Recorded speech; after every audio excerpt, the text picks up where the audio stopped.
Assalamualaikum warahmatullahi wabarakatuh. Mbokk ñu top di ñu bayyi xel ala kulli halin ñu ngi leen di nuyu ñu ngi leen di siyaara ñu ngi leen di dokkee di leen jaajëfal ci top nga ñu top di ñaan suñu borom subhanahu wa ta'ala mu borom def ñu aduna ak alakhirah ala kulli halin seen jotaayu asrar kenn ko defal di seen bokk Serigne Mamour Sylla Firdaws Asrar tay nak dañu ñëw ak yeen ci jotaay bu am solo muy jotaay boo xam ni dañu laay biire secret bu mag ci suratul fil ci jotaay ñu joxal ci njariñ ci suratul fil secret bi nak man naa ko tudde ubbeeku bu mag li fatih kullu babin muqlah bo ku dégg la rek de sak li fatih kullu babin muqlah manam bépp buntu boo xam ne tëju na wala tëjees na ko suñu doon ubbil la ko insha Allah taala bii nag ñu ngi gën a am solo ci koo xam ne dañ lay gàllankoor sa wërsëg koo xam ne dañ lay liggéey pour tëj sa wërsëg ba daanaka sax mu am yàqu la xeet yooyu insha Allah taala loolu képp koo xam ne nemmeeku na ci boppam insha Allah bu jëfandikoo sirru bi insha Allah taala suñu borom dina ko defal tawfiq bil kam bon xeet buntu yi tayit su ko jëfandikoo ni ñu koy waxee insha Allah dana yàlla dina ko sàmmal wërsëgam ba kenn du ko yàq niki aaya bi nga xam ne yéen daal la inna allaha wa rasaaqu matin yàlla mi nga xam ne mooy borom wërsëg te borom kattan gu dëgër dana la teel lépp insha Allah yoonu nag dañ ci jublu yoonu ñaan yàlla alquran la yoonu xam-xam la ci asrar waaye ñu koy jëfandikoo nga jàpp ko yoonu ñaan yàlla ñun nag lépp lu ñuy wax ci asrar rek da ngeen jàpp ne xam-xam bi la ñuy joxe rek insha Allah waaye yow mi koy jëfandikoo nga jàpp ne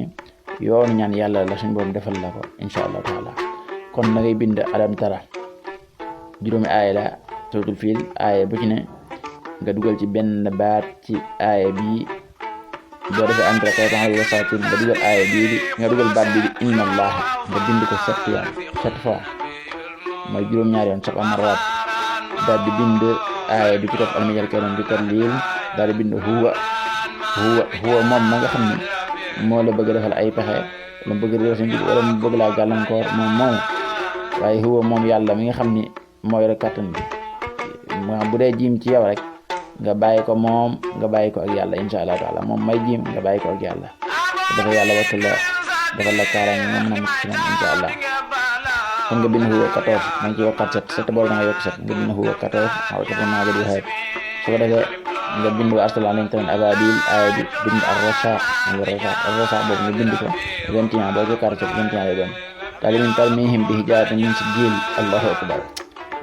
tarmihim bi hijaaratin min sijil daal di bind sul xuwa ko xam ne aaya bi firi xool baat yi ñu koy duggee sul xuwa tarmihim bi hijaaratin min sijil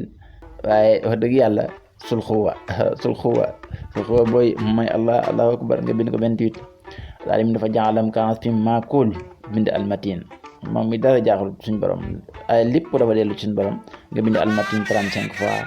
insha Allah taala 35 ma rab bi doywaar moom tam ko defee nga bari ko xaatim murabba bi insha Allah taala muy xaatim suratul fil bi moo nekk nii ba antara bi ngay bind nee ñu ko waxee boo paree bari ko xaatim suratul fil bi insha Allah taala sangoo ko juróomi fan lañ ko sangoo niki ànd ay insha Allah taala mbokk yi lii képp koo xam ni sa wërsëg ñu koy gàllankoor wala ñu am yéene gàllankoor ko insha Allah taala jëfandikool secret bi xool insha Allah da nga ci am tawfiq gu màgg suñu borom bu ko nangoo dana la sàmmal boppam sàmmal la sa wërsëg ba aji fas ji ak aji xerem ji ak aji xariñ ji kenn du mën ci yow dara insha Allah taala ndey secret bu am solo bii laa leen indiloon di leen ñaan suñu borom defal leen ci tawfiq képp ko jëfandikoo waaye di sàkku ñaan ci jëpp ay jëfandikoo insha Allah tey sàkku itam ngeen partage ko mboolem mbokki dong daara yi ngir ñoom itam ñu mën a jëriñu. Assalaamu alaykum wa rahmatullahi wa barakatuh.